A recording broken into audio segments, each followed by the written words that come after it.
तुम गलत कमरे में आई हो।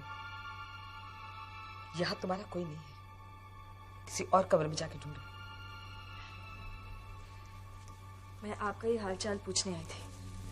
तुम्हारा और मेरा कोई रिश्ता नहीं है स्वेतलाना। मैंने अपनी जिंदगी से उठा के तुम्हें बाहर फेंक दिया है। पलटकर वापस आने की बेशर्मी क्यों? रंजना देवी, बाहर की दुनिया काफी बड़ी है हमारी रंजिश निभाने के लिए। हॉस्पिटल जैसी जगह पर आकर सारे गिले शिकवे, शिकायतें, दुश्मनी खत्म हो जाती है। मैं यहाँ पर आई हूँ तुम्हारी वजह से। जब मैंने तुम्हें सिल्वर स्टेट से बाहर फेंक दिया था ना, तो मैंने सोचा था कि इस जन्म में मुझे तुमसे छुटकारा मिल गया है। लेकिन तुम मुंह उठाकर फिर चली आई हो। मैं सिर्फ आपकी तबीयत पूछने आई थी। मैं तुम्हारी शक्ल तक देखना नहीं चाहती हूँ। पहले तुमने केशव को अपने काबू में किया, उसके बाद मेरे बेटे को अपने कब्जे में किया है, यहां तक कि तुम उसके साथ जाके रहने लगी हो। मैं तुम्हें तुम्हारा हर गुनाह माफ कर देती, लेकिन अब तुम मेरे बेटे को मोहरा बनाकर रंजिश निभा रही हो। रंजना देवी, जब आपसे आपका पति, आपका बेटा दोनों संभल नहीं पाए, तो उसका दोष आप मुझे क्यों देती हैं? शायद कमी आपके अंदर है। बस स्वेतलाना, बहुत ही शातिर औरत हो। साजिश खुद करती हो और गुनहगार मुझे ठहराती हो। रंजना देवी, ऋषभ खुद मुझे अपने घर ले गया। मैंने उसे सहारा देने के लिए नहीं बुलाया था।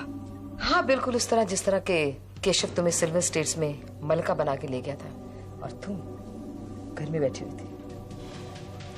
आप कभी नहीं बदलेंगी, जैसी थी वैसी ही रहेंगी। मैं ही बेवकूफ थी जो हमदर्दी जाहिर करने चली आई। हमदर्दी? तुम हमदर्दी दिखाती हो? अरे दवा में जहर घोल के पिलाना कोई तुमसे सीखे। मेरी तारीफ आप बहुत कर चुकी हैं। जब आपको फुर्सत मिलेगी यहाँ बैठकर अपने बारे में सोचिएगा। क्यों केशव ने आपसे किनारा कर लिया था? क्यों ऋषभ आपसे अलग हो गया है?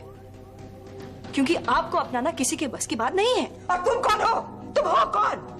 एक बेकाऊ जो रास्ते पे पैसा फेंक के कोई भी खरीद सकता है। और आपको किसी भी कीमत पर कोई अपनाना नहीं चाहता है। Get out!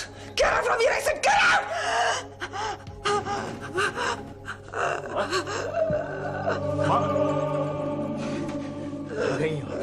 आ गई आप अपने यहाँ करना है दिखा।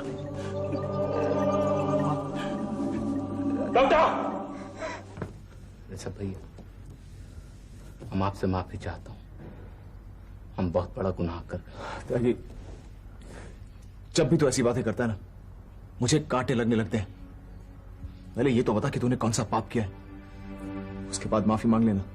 वो कहा है भैया, जो करण हमारी जिंदगी का सत्यानाश किया, वो का भड़ास निकालने के लिए हम वो का घर गया था कि हमेशा के लिए ससुरे का किस्सा खत्म कर दे।